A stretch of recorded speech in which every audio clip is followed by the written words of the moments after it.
नमस्कार बच्चों, हाजिर हैं आपके गंगा एकेडमी परिवार में। गंगा एकेडमी यूट्यूब चैनल पर के माध्यम से हम आपके बीच हाजिर हो चुके हैं, आपके सामने हाजिर हो चुके हैं। आज के सेशन में वाच में हम कर्म वाच पढ़ चुके थे, कृत वाच पढ़ चुके थे। आज तीसरा अंतिम वाच में भाव वाच हमारा बच गया था। हम आज के सेशन में भाववाच को भी कंप्लीट कर लेते हैं। आप सभी बस चैनल पर आइए, अपना प्यार सपोर्ट देते रहिए, लाइक शेयर कमेंट करते रहिए, चैनल को सब्सक्राइब करके बेल को ऑल कर लीजिए ताकि हम यहाँ से कोई भी वीडियोस पब्लिश करें सबसे पहले आपके मोबाइल में पहुँचे और आप वीडियोस को देखकर अपनी तैयारी को बेहतर करते हुए परीक्षा हॉल में जाइए। परीक्षा देने तो परीक्षा में अच्छा परफॉर्मेंस करते हुए परीक्षा क्रैक करिए और एक सरकारी नौकरी अचीव करते हुए अपने और अपने परिवार को खुशी दीजिए। और जब आपके परिवार में खुशी होगी तो मुझे भी खुशी होगी। आप सब इसे अपने सभी दोस्तों को, अपने सभी परिचितों को, संबंधियों को शेयर करके वीडियो दे दीजिए और सबको चैनल पर ले आइए। इसे गंगा एकेडमी के लिंक को, यूट्यूब लिंक को आप सब व्हाट्सएप, फेसबुक, इंस्टाग्राम इत्यादि सोशल साइटों पर इतना पोस्ट कर दीजिए ताकि संपूर्ण भारत का हर घर, हर परिवार, हर सदस्य गंगा एकेडमी पहुंच जाए। यही गंगा एकेडमी का उद्देश्य है, हर घर नौकरी, हर घर शिक्षा। इस मुहिम को, गंगा एकेडमी के इस मुहिम को आप सब साकार कीजिए, यही आप सभी से गुजारिश करता हूँ, विनम्र निवेदन करता हूँ। आप सभी इतना करते जाइए। गंगा एकेडमी पर हम आपके लिए रात दिन एक करके हर विषय को गहन अध्ययन करवाते हुए हम पूरा संपूर्ण क्षेत्र के हर प्रतियोगी परीक्षाओं की पूरी कंप्लीट तैयारी हम यहाँ से करवाएंगे। आपको पीडीएफ भी हम देंगे, पूरा सब कुछ निःशुल्क रहेगा। गंगा एकेडमी का संचालन आप सभी के इसी भलाई के उद्देश्य से शुरू किया गया है ताकि हर व्यक्ति इलाहाबाद, दिल्ली नहीं जा पाता और जो भाई बहन किसी भी स्थिति की वजह से इलाहाबाद, दिल्ली, पटना जैसे अन्य शहरों में नहीं जा सकता, उनके लिए गंगा एकेडमी आपके साथ खड़ा है। गंगा एकेडमी आपके घरों में, आपके चारपाई पर मोबाइल के जरिए पूरा सिलेबस तैयार कराएगा। आप सब अपने घर से पढ़िए और परीक्षा देने जाइए, नौकरी लीजिए। यही गंगा एकेडमी का उद्देश्य है। हर घर सरकारी नौकरी, हर घर शिक्षा, आप सभी से साकार कीजिए और चैनल पर प्यार सपोर्ट बनाते हुए इसे शेयर कर दीजिए हर जगह और गंगा एकेडमी के परिवार को बढ़ाइए। बस यही गुजारिश करता हूँ। चलिए आज के सेशन में हम वाच पर चलते हैं, सीधे हम वाच पर आ जाते हैं। वाच में मैंने पढ़ लिया था, वाच की परिभाषा को देख लिया था। हम थोड़ा रिकॉल करते हैं जिससे आपके कल के सेशन की कुछ बातें याद आ जाए। चलिए कि आप सब वीडियोस को एक बार ही, दो बार मत, बार बार देखिए जिससे आपकी कंटिन्यूटी बनी रहे। परीक्षा हाल में कहीं किसी टॉपिक में घबराहट ना हो। वीडियोस को बार बार देखे रहोगे कि आपके दिमागों में कंठस्थ हो जाएगी, फिर आपके दिमाग से कभी भूलेगी नहीं। परीक्षा देने जाएंगे, अच्छा परफॉर्मेंस करके आएंगे। परिभाषा मैंने वाच की दिया था, क्रिया के जिस रूप से यह पता चले कि वाक्य में कर्ता, कर्म, भाव की प्रधानता होती है, वहाँ वाच्य कहलाती है। मैंने कल के सेशन में आपको ये परिभाषा लिखाई थी। मैंने वाच्य के प्रकार को 3 प्रकार में आपको बताया था। पहला कृतवाच्य, जहाँ कर्मवाच्य, दूसरा, तीसरा भाववाच्य। कृतवाच्य में मैंने परिभाषा दिया कि जहाँ कर्ता की प्रधानता होती है कृतवाच्य कहलाता है। कुछ एग्जाम्पल के माध्यम से आपको पहचान करवा दिया था। दूसरा कर्मवाच्य में मैंने परिभाषा दिया, जहाँ कर्म की प्रधानता बनी होती है वह कर्मवाच्य कहलाता है। मैंने कुछ एग्जाम्पल के माध्यम से आपको पहचान करा दिया था। आज हमारा लास्ट भाववाच्य बचा था। भाववाच्य पर हम कैसे पहचान करेंगे, इस पर भी हम थोड़ा चर्चा कर लेते हैं। चलिए, परिभाषा को आप सब लिख लीजिए।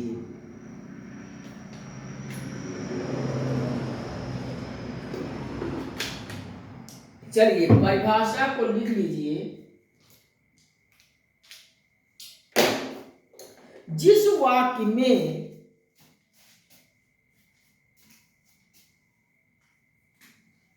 भाववाच्य हेडिंग डाल के लिखिए, जिस वाक्य में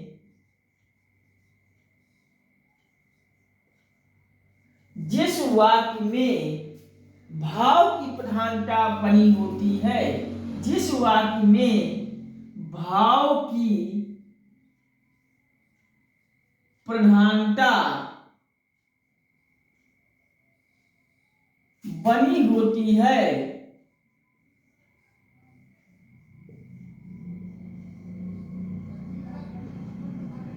उसे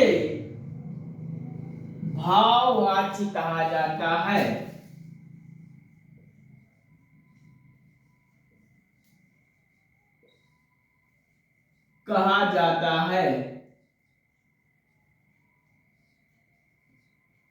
भाववाच्य की परिभाषा को मैंने बताया, लिख लीजिए। जिस वाक्य में भाव की प्रधानता बनी होती है उसे भाववाच्य कहते हैं। आप लिख लीजिए।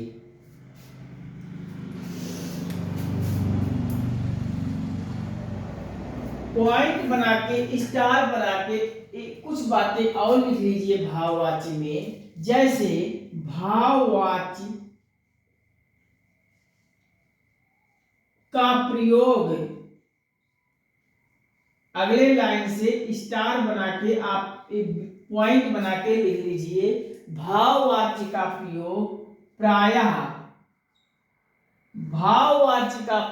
प्रायः असमर्थता दिखाने के लिए करते हैं।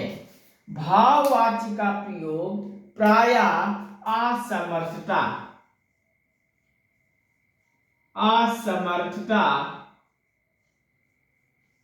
दिखाने के लिए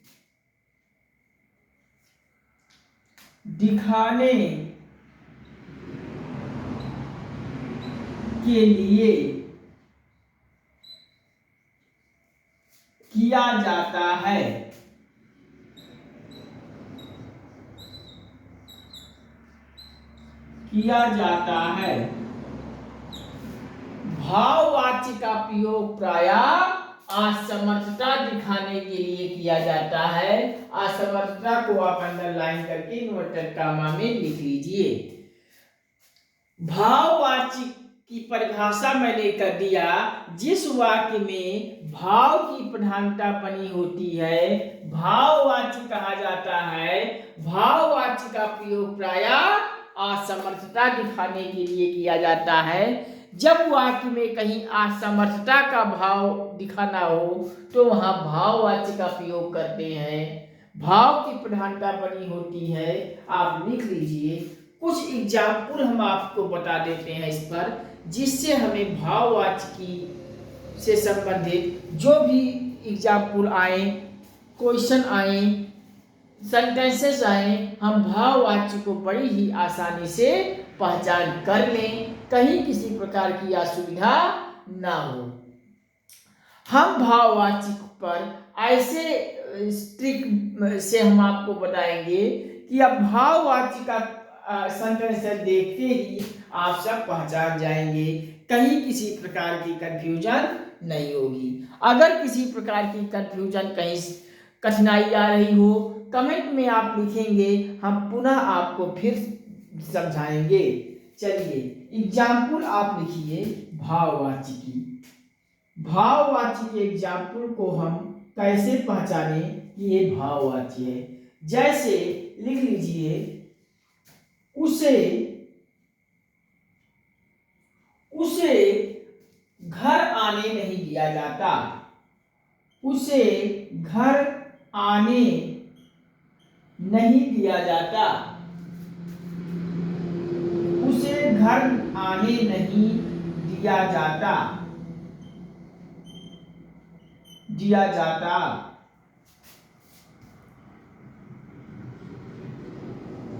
है, उसे घर आने नहीं दिया जाता। ये आपका वाक्य है। इसमें पहचानना है कि कौन भाववाच्य है, कौन सा वाच्य है, भाववाच्य है या कृत्यवाच्य है या कर्मवाच्य है। ऐसे सेंटेंस भाववाच्य के होते हैं। अगला लिख लीजिए एग्जाम्पल, उससे बोला नहीं जाता, उससे बोला नहीं जाता, बोला नहीं जाता।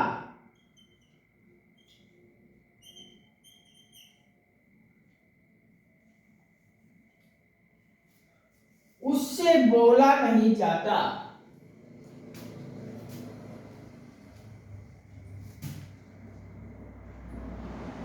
लिख लीजिए। अगला लिख लीजिए, सोनू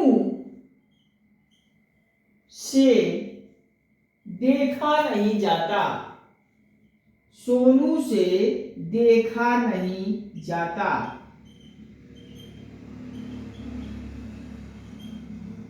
अगला लिख लीजिए,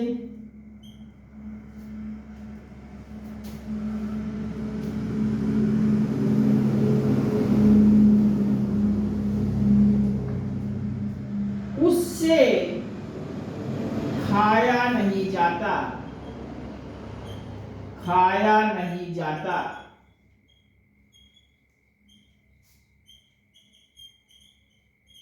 ये सेंटेंस है। उससे उसे घर आने नहीं दिया जाता, उससे बोला नहीं जाता, उस सोनू से देखा नहीं जाता, उससे खाया नहीं जाता। ये आपके हैं एग्जाम्पल। इसको हम कैसे पहचाने कि ये भाववाच्य है कि कृत्यवाच्य है कि कर्मवाच्य है। देखिए, मैंने आपको यहाँ नोट करके पॉइंट में स्टार में एक लिखवा दिया था लाइन, भाववाच्य का प्रयोग असमर्थता दिखाने के लिए किया जाता है।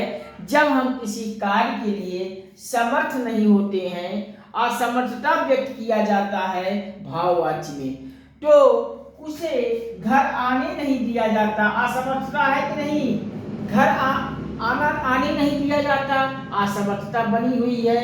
उससे बोला नहीं जाता, असमर्थता बन गई कि नहीं बन गई, बिल्कुल बन गई सर।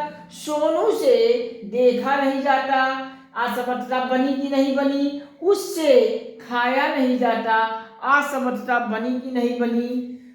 इस प्रकार से अगर असमर्थता व्यक्त किया गया है वाक्य में तो वहां भाववाच्य हो जाएगा। अर्थात एक लाइन एक ट्रिक में और जान लीजिए, नकारात्मक सब में है कि नहीं है। हर वाक्य में भाववाच्य में नकारात्मक कहीं ना कहीं आएगा। उसे घर आने नहीं दिया जाता, नकारात्मक हो गया। उससे बोला नहीं जाता, नकारात्मक। सोनू से देखा नहीं जाता, नकारात्मक। उससे खाया नहीं जाता, नकारात्मक। नकारात्मक वाले सारे सेंटेंस आपके भाववाच्य हो जाएंगे। असमर्थता व्यक्त हो जाहिर किया जाता है भाववाच्य में। आप लिख लीजिए, ऐसे सवाल को नकारात्मक देखिए, भाववाच्य मार के आइए। असमर्थता दिखाया गया है, भाववाच्य के मार के आइए। कहीं किसी प्रकार की कंफ्यूजन हो तो बताइए। चलिए नोट कीजिए आप सब। हम थोड़ा जल पीते हैं और कुछ और बता देते हैं।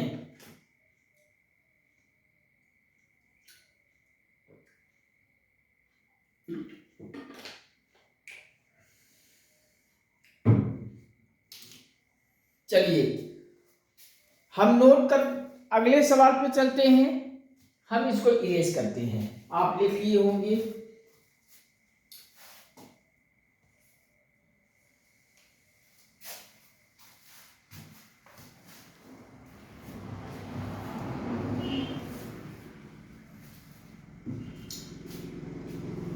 आप सब यहाँ नोट नंबर 1 करके लिखे होंगे कि भाववाची का प्रयोग असमर्थता दिखाने के लिए किया जाता है।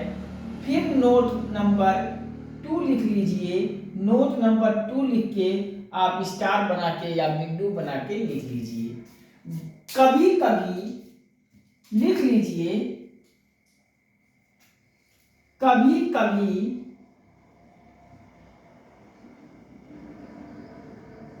कभी कभी भाववाची का प्रयोग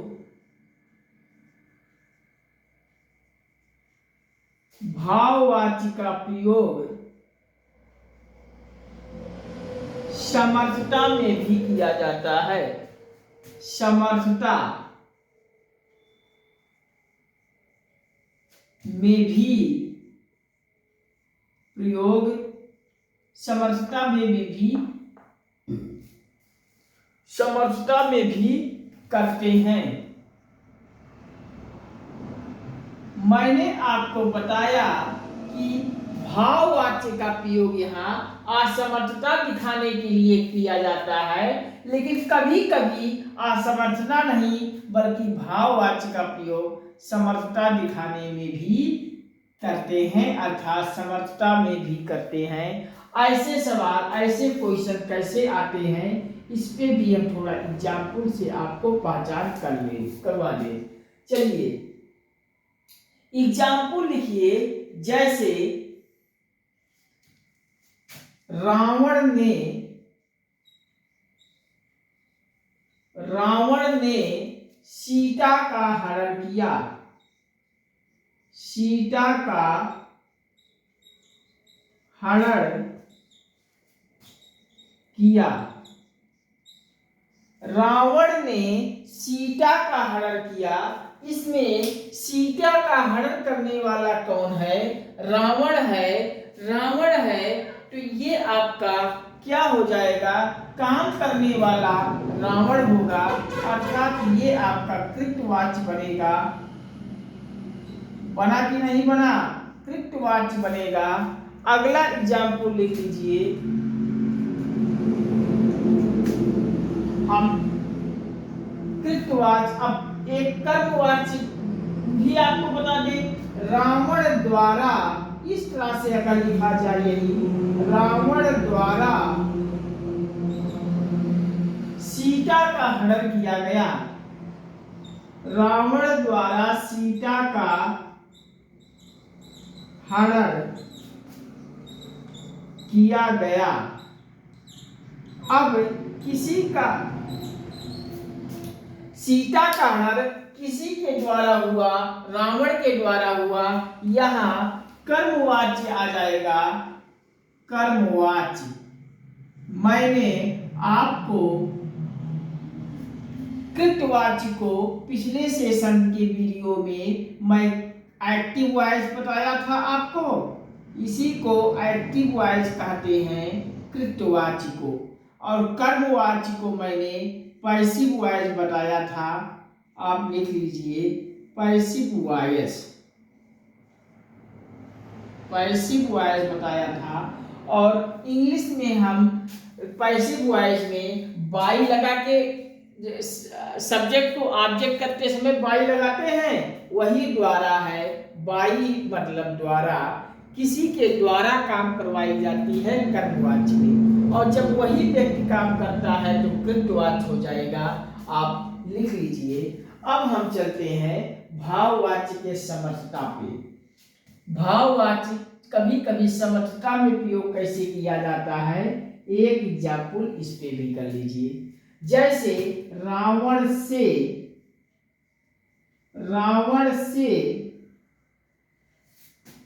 सीता का हरण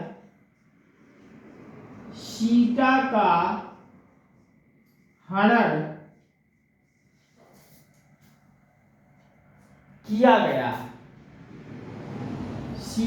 रावण से सीता का हरण किया गया। ये आपका सेंटेंस है। रावण से सीता का हरण किया गया। सीता का हरण रावण से किया गया, अर्थात ये आपका सीता का हरण करने में कहीं कोई असमर्थता हुई? नहीं हुई, समर्थ है रावण ने कर दिया, अर्थात ये आपका भाववाची हो जाएगा, भाववाचिका समर्थता वाले, समर्थता वाला भाववाची हो जाएगा। अब असमर्थता वाले भाववाची के एग्जाम्पल को लिखिए, जैसे रावण ने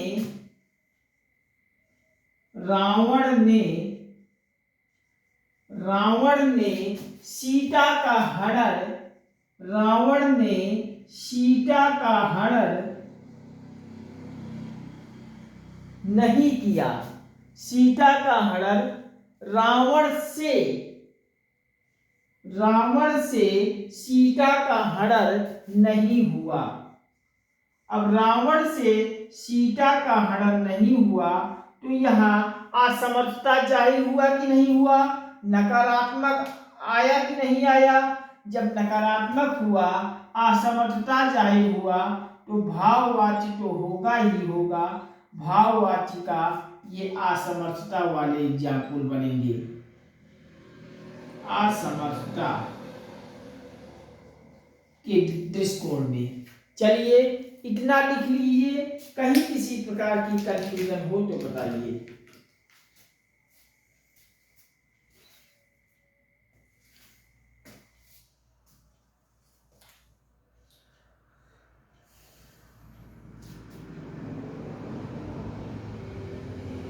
चलिए लिखिए।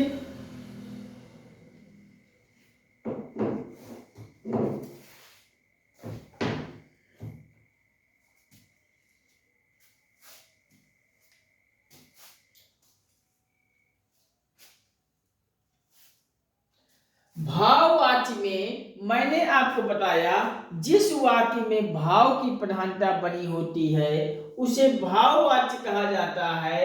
भाववाची का प्रयोग असमर्थता दिखाने में किया जाता है और कभी कभी भाववाची का प्रयोग समर्थता में भी करते हैं।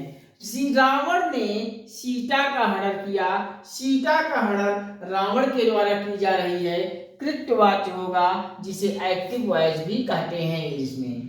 रावण द्वारा सीता का हनन हुआ, किया गया, तो यहाँ सीता का हनन किसी के द्वारा हो रहा है? कर्म के द्वारा हो रहा है, कर्म की प्रधानता बनेगी, कर्मवाच्य हो जाएगा, जिसे पैसिव वॉइस अंग्रेजी में कहते हैं।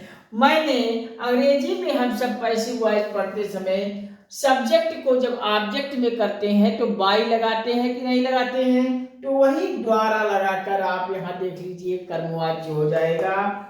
रावण से सीता का हनन किया गया, भाववाची का समर्थता जाहिर व्यक्त किया गया है, सब सीता का हनन करने में सक्षम है, समर्थ है, इस नाते यहाँ भाववाची का समर्थता हो जाएगा।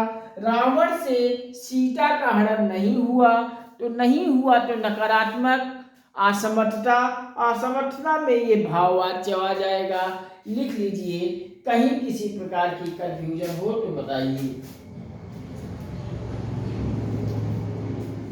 चलिए भाववाची को भी आप सब प्रैक्टिस सेट में जाकर सारे एग्जाम्पल को कीजिएगा। कहीं किसी प्रकार की कोई कठिनाई होगी कमेंट सेक्शन में हमें दीजिएगा, हम आपके सारे कमेंट को पढ़ के डाउट क्लास में हम आपको समझाएंगे, बताएंगे। हम कुछ अव्यय पे हम चलते हैं, अव्यय हमने पढ़ लें कि अव्यय क्या, कौन कौन सा अव्यय होता है। चलिए अव्यय का हम एक लाइन में परिभाषा दे दें और कुछ अव्यय को हम बताते हैं। चलिए अव्यय को आप सब हेडिंग डालिए और अव्यय को हेडिंग डालते हुए लिख लीजिए 2 लाइन कि अव्यय शब्द का अर्थ ही, अव्यय शब्द का अर्थ ही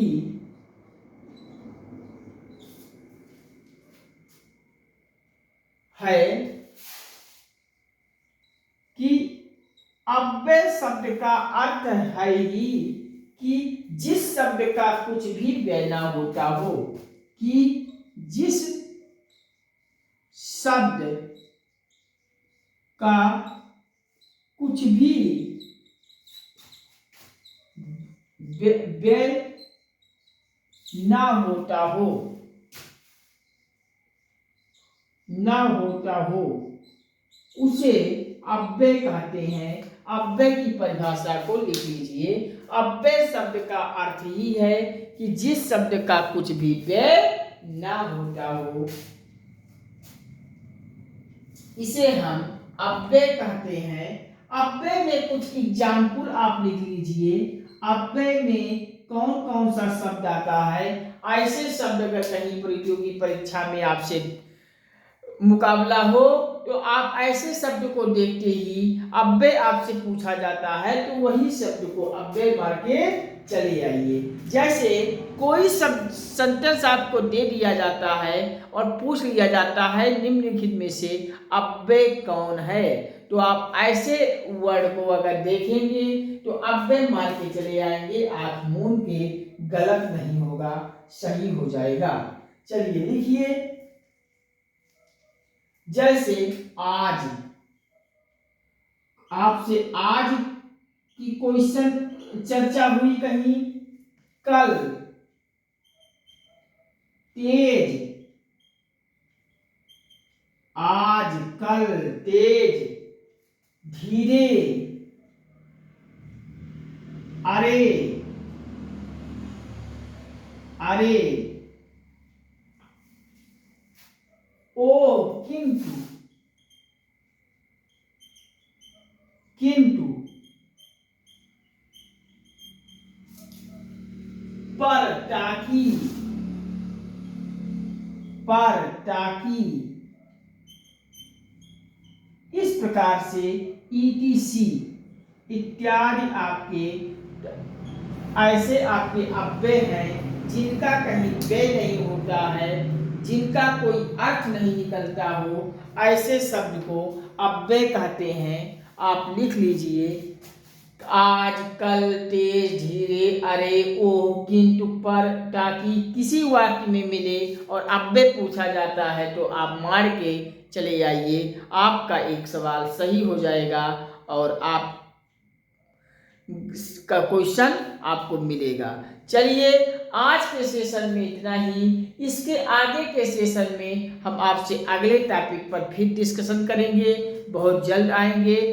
आपके गंगा एकेडमी पर संपूर्ण क्षेत्र के हर प्रतियोगी परीक्षाओं का हर विषय यहाँ पूरा गहन अध्ययन करवाते हुए तैयारी करवाई जाएगी, निःशुल्क करवाई जाएगी और साथ में पीडीएफ भी आपको मिलेगी। बस आप सभी चैनल पर सपोर्ट और प्यार बनाते रहिए, मोटिवेट हमें करते रहिए लाइक शेयर कमेंट से। चैनल पर आकर सब्सक्राइब कर लीजिए, बेल को ऑल पे सेट कर लीजिए ताकि यहाँ से कोई वीडियो पब्लिश किया जाए सबसे पहले आपके मोबाइल में पहुँचे और आप वीडियोस को देखकर तैयारी को अपनी बेहतर कीजिए और परीक्षा हाल में जाइए, परीक्षा क्रैक करते हुए एक नौकरी अचीव कीजिए जिससे आपके परिवार में खुशी हो। जब आपके परिवार में खुशी होगी तो मुझे भी खुशी होगी। चैनल के लिंक को, चैनल के वीडियोस को आप सब